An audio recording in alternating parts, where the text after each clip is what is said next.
दोस्तों कहानी शुरू होती है और हम देखते हैं निक मार्शल को, जो कि एक एडवर्टाइजिंग एजेंसी में काम करता था। निक ठरकियों के शहर लॉस वेगस में अपनी सिंगल माँ के साथ पला बड़ा था, जो कि एक शो गर्ल थी, जिसकी वजह से उसका पूरा जीवन सुंदर लड़कियों के बीच ही निकला और इसी के कारण वो खुद को लड़कियों के लिए भगवान का भेजा हुआ फरिश्ता मानने लगा। निक की शादी गीगी नाम की एक औरत से हुई थी और उसके साथ उसकी एलेक्स नाम की 15 साल की एक बेटी भी थी। लेकिन गीगी ने निक को छोड़कर हाल ही में टेड नाम के एक आदमी से फिर से शादी कर ली और उसकी बेटी के भी उसके साथ कुछ खास अच्छे रिलेशन नहीं हैं। लेकिन निक की जिंदगी में अभी भी बहुत लड़कियां हैं, जिनमें से एक है उसकी क्रश लोला, जो कि एक कॉफी शॉप में काम करती थी। हम देखते हैं कि निक अपने काम में बहुत अच्छा है और वो लोगों को प्रोडक्ट्स बेचने में भी बहुत ज्यादा स्किल्ड है। हालांकि वो ये जानता है कि लड़कियों को पटाकर उन्हें अपने बिस्तर तक कैसे लाना है, लेकिन लड़कियों के मन में क्या चलता है इसके बारे में वो कुछ नहीं जानता। अब अमेरिका में लड़कियां सबसे तेजी से बढ़ने वाली कंज्यूमर ग्रुप बन चुकी हैं और निक की क्षमताएं और स्किल्स तेजी से कम होती जा रही हैं। इसके अलावा जब उसे पता चलता है कि उसके बॉस ने कंपनी के क्रिएटिव डायरेक्टर की पोस्ट पर डार्सी नाम की एक लड़की को रख लिया है, तो ये जानकर उसे बहुत बुरा लगता है, क्योंकि उसे लगता था कि इस पोस्ट के लिए वही सबसे बेहतर है। लेकिन उसे पता चलता है कि डार्सी उससे भी ज्यादा स्किल्ड और क्वालिफाइड है। फिर अपनी शादी के रिसेप्शन में गीगी निक से कहती है कि वो अपने नए पति के साथ 2 हफ्तों के लिए हनीमून पर जा रही है, इसलिए जब तक वो वापस नहीं आती निक को उसकी बेटी एलेक्स का ख्याल रखना होगा। यहाँ पर निक को यह भी पता चलता है कि उसकी बेटी का एक 18 साल का बॉयफ्रेंड है और उसको अपनी बेटी का एक बॉयफ्रेंड रखना पसंद नहीं। लेकिन एलेक्स को इस बात से बिल्कुल फर्क नहीं पड़ता, क्योंकि निक कभी भी उसकी लाइफ में मौजूद ही नहीं था। इसके बाद हम डार्सी को देखते हैं, जो कि काम के पहले ही दिन कंपनी को लड़कियों के कंज्यूमर मार्केट में टॉप कराने का वादा करती है। जिसके बाद वो सभी एम्प्लॉयज को लड़कियों के सामान का एक बॉक्स देती है और उन्हें बेचने के लिए कल एक आइडिया के साथ वापस आने को कहती है। हम देखते हैं कि उस बॉक्स के अंदर लड़कियों की बहुत सारी चीजें थीं। फिर घर पर निक औरतों को मनाने के लिए कुछ आइडियाज को सोचने की कोशिश करता है, लेकिन उसके दिमाग में कोई भी आइडिया नहीं आ रहा था। तभी निक अपनी बेटी का बैग खोलकर उसमें एक पॉप म्यूजिक की सीडी चलाता है, जिसके बाद वो शराब पीते हुए लड़कियों के एक एक प्रोडक्ट को इस्तेमाल करने लगता है। फिर वो जैसे ही वंडर ब्रा को पहनने लगता है, तभी वहाँ पर एलेक्स अपने बॉयफ्रेंड के साथ आ जाती है। अब अपने बाप की ऐसी हालत को देखते हुए वो शर्मिंदा होकर अपने बॉयफ्रेंड को वापस घर भेज देती है। निक अपनी बेटी को समझाने की कोशिश करता है, लेकिन उसकी बेटी उसे भला बुरा कहकर अपने रूम में चली जाती है। अब निक अपनी एड कंपनी के लिए आइडिया सोच ही रहा था, जिस दौरान वो एक हेयर ड्रायर उठाकर उससे खेलने लगता है, लेकिन तभी वो फिसल जाता है और उस हेयर ड्रायर को पकड़े हुए सीधा बाथरूम में गिर जाता है, जिससे उसे करंट के झटके लगते हैं और वो वहीं पर बेहोश हो जाता है। फिर अगली सुबह निक की नौकरानी उसे कमरे की सफाई के लिए जगाती है और कमरे में फैलाई हुई गंदगी को देखकर वो सोचने लगती है कि ये लड़कियों के सामानों के साथ क्या कर रहा था। तभी निक उसे कहता है कि ये तो सिर्फ एक्सपेरिमेंट के लिए है। नौकरानी कहती है, लेकिन मैंने तो तुम्हें कुछ कहा ही नहीं। फिर वो नौकरानी सोचती है कि आज तो मैं अपने बॉयफ्रेंड के साथ डेट पर जाऊंगी, जिसको सुनकर निक उसे ऑल द बेस्ट कहता है। नौकरानी कहती है कि मैंने तो तुम्हें कुछ नहीं बोला। इसके बाद निक जब पार्क में घूम रहा था, तो वो उसके आसपास से गुजर रही लड़कियों के दिमाग की बातें सुनने लगता है, जिसमें से कोई अपनी कॉफी मशीन के खराब होने के बारे में सोच रही थी और कोई सोच रही थी कि आज तो उसका बॉयफ्रेंड उसकी चीखें निकाल देगा।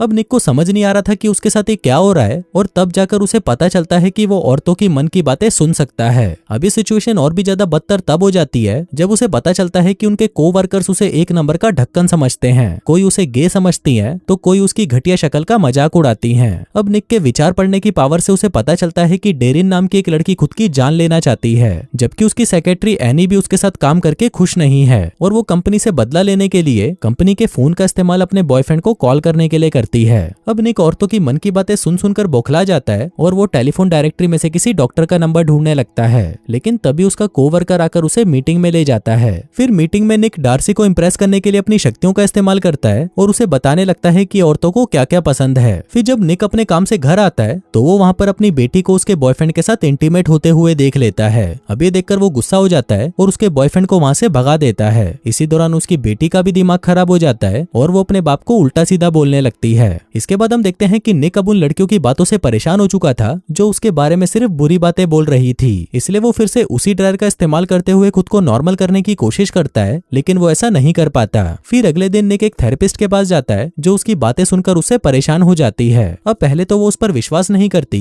लेकिन निक उसे कहता है कि मैं तुम्हारी सारी मन की बातें सुन सकता हूँ। अब ये सुनकर वो थेरेपिस्ट उसे कहती है कि तुम इस दुनिया के सबसे लकी आदमी हो जो ये समझने में माहिर है कि लड़कियों को क्या चाहिए। वो उसे कहती है कि तुम इन शक्तियों से दुनिया पर राज कर सकते हो। अब ये सुनकर निक खुश हो जाता है और फिर सबसे पहले वो अपनी शक्तियों का इस्तेमाल करके अपनी क्रश लोला को इम्प्रेस करने की कोशिश करने लगता है। वो उसे वही सब कुछ कहता है जो वो सुनना चाहती थी, जिसके बाद वो उसे अपने साथ डेट पर चलने के लिए पूछता है, जिस पर लोला भी मान जाती है। इसके बाद वो काम के दौरान अपने कोवर्कर से भी दोस्ती बनाना शुरू कर देता है। वो एनी को उसके बॉयफ्रेंड को ग्रीटिंग कार्ड देने को कहता है और डेरिन को उसकी फाइलों में मदद करता है। साथ ही वो डार्सी के मन की बात सुनकर यह भी पता कर लेता है कि वो कंपनी को सिक्योर करने के लिए एक सीक्रेट प्रोजेक्ट पर काम कर रही है, जिसके बाद वो डार्सी को उसकी हेल्प करने के लिए ऑफर भी करता है। अब उनकी बातचीत के दौरान डार्सी को पता चलता है कि निक की एक बेटी है और वो प्रॉम पर जाने वाली है। वो जानती थी कि प्रॉम ड्रेस लड़कियों के लिए कितनी बड़ी बात है, इसलिए वो उसे उसकी मदद करने के लिए कहती है। फिर घर लौटने के बाद निक अपनी बेटी को देखता है जो कि अपनी 2 सहेलियों के साथ प्रॉम पर जाने के बारे में बातें कर रही थी। वो एलेक्स से मिलता है, लेकिन उसकी फ्रेंड शुरू में निक को एक अजीब बाप होने के लिए उससे नफरत करने लगती हैं। लेकिन तभी निक एलेक्स को उसकी प्रॉम ड्रेस की खरीदारी का ऑफर देकर तुरंत उसकी सहेलियों के सामने एक अच्छा डैड बन जाता है, जिसके साथ ही वो ज्यादा ओवर रिएक्ट करने के लिए उससे माफी भी मांगता है। इसके बाद निक लोला को अपने साथ डेट पर ले जाता है और अपनी पावर्स का इस्तेमाल करके वो इस डेट को उसके लिए सबसे अच्छी डेट बना देता है। इसके बाद जब वो दोनों इंटीमेट होने के लिए लोला के घर पर जाते हैं तो शुरुआत में निक उसके साथ अच्छे से इंटीमेट नहीं हो पाता, क्योंकि लोला सही से ना करने की वजह से उसे अपने मन में गालियां दे रही थी।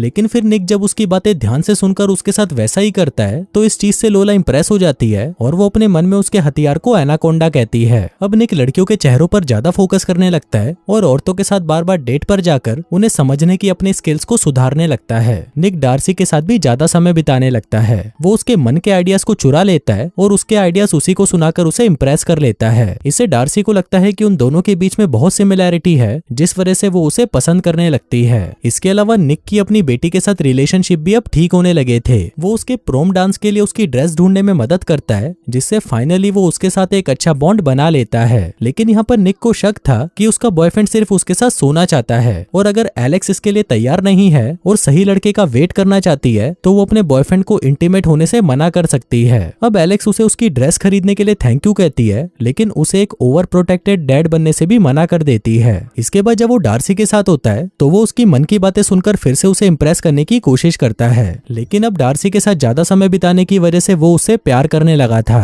फिर एक रात डिनर डेट के बाद वो दोनों किस करते हैं, लेकिन तभी वो देखता है कि वहाँ पर लोला बाहर से उन्हें देख रही थी। फिर लोला उसे बताती है कि उसका दिल टूट चुका है, क्योंकि उस रात इंटीमेट होने के बाद वो उससे आज तक नहीं मिला। अब निक को ये सुनकर बहुत बुरा लगता है, लेकिन अब उससे पीछा छुड़ाने के लिए वो उसे कह देता है कि वो एक गे है और अगर वो स्ट्रेट होता तो जरूर उससे शादी कर लेता। अब ये सुनकर लोला को थोड़ा अच्छा फील होता है और वो खुश होकर वहाँ से चली जाती है। फिर प्रेजेंटेशन के दिन निक को डार्सी के आइडियाज चुराने की वजह से गिल्टी फील हो रहा था, इसलिए वो उसे ही उस प्रेजेंटेशन को पिच करने के लिए कहता है, लेकिन डार्सी उसे मना कर देती है और कहती है कि ये आइडिया तुम्हारा है, इसलिए ये प्रेजेंटेशन तुम्हें ही देनी चाहिए। फिर मीटिंग से पहले निक को पता चलता है कि डेरेन पिछले कुछ दिनों से खुदकुशी करने के बारे में सोच रही थी और इस सबकी वजह निक ही था जिसने उसकी प्रमोशन को रोक रखा था। उसने पिछले 2 साल से उसे सिर्फ एक ही पोजीशन पर रखा हुआ था। इसके बाद निक अपनी प्रेजेंटेशन दिखाकर सभी बोर्ड मेंबर्स को इंप्रेस कर लेता है, जिससे वो अपनी कंपनी के लिए इस कॉन्ट्रैक्ट को जीत जाता है। अब इसका सारा क्रेडिट निक को मिलता है, लेकिन जो वो डार्सी के साथ कर रहा था इससे उसे खुद में ही बहुत बुरा लगने लगता है। इसके बाद वो डार्सी को सॉरी बोलने के लिए उसे एक लेटर भी लिखता है, लेकिन तभी डार्सी वहाँ पर आ जाती है और उसे अपने साथ उसके नए खरीदे हुए घर में ले जाती है। डार्सी इस घर को लेकर बहुत खुश थी, जिसके बाद वो दोनों वहीं पर इंटीमेट हो जाते हैं। फिर अगले दिन निक अपने बॉस से मिलता है, जहाँ पर उसे पता चलता है कि उसके बॉस ने निक को क्रिएटिव डायरेक्टर की पोस्ट पर प्रमोट कर दिया है और डार्सी को काम से निकाल दिया है। उसका बॉस कहता है कि उसने डार्सी को काम पर रखकर बहुत बड़ी गलती करी, क्योंकि उसने तो पूरी मीटिंग में अपना मुंह तक नहीं खोला। अब ये सुनकर निक को और भी बुरा लगता है और वो अपने बॉस से कहता है कि इस प्रेजेंटेशन का पूरा आइडिया डार्सी का था और वो उसे डार्सी को काम पर वापस रखने को कहता है। फिर निक खुद डार्सी को ढूंढने के लिए वहाँ से जाने लगता है, लेकिन तभी उसे पता चलता है कि डेरेन जो कि खुदकुशी करने वाली थी वो आज काम पर नहीं आई थी। अब ये देखकर वो डर जाता है और डेरेन को देखने के लिए उसके घर जाता है। फिर रास्ते में चलते हुए निक बिजली के खंभों पर धमाका होते हुए देखता है, जो कि सीधा जाकर उस पर लगता है। फिर डेरेन के घर जाने के बाद उसे वहाँ पर एक सुसाइड लेटर मिलता है, लेकिन तभी वो देखता है कि डेरेन अभी भी वहीं पर होती है। फिर अपनी गलती को सुधारने के लिए वो डेरेन से कहता है कि वो उसे प्रमोट कर रहा है। आगे डेरेन से बात करते हुए निक को पता चलता है कि अब वो उसकी मन की बातें नहीं सुन सकता, जिसका मतलब था कि उस बिजली के धमाके ने उसकी पावर्स छीन ली थी। इसके बाद वो डार्सी के घर जाता है, लेकिन उसे पता चलता है कि वो अपने घर पर नहीं है। इसके बाद निक को गीगी का फोन आता है, जो उसे बताती है कि एलेक्स उसे कहीं पर मिल नहीं रही। अब निक परेशान होकर सीधा प्रॉम में पहुंच जाता है और उसे ढूंढने लगता है, लेकिन तभी वो उसे एक होटल के वॉशरूम में रोती हुई मिलती है।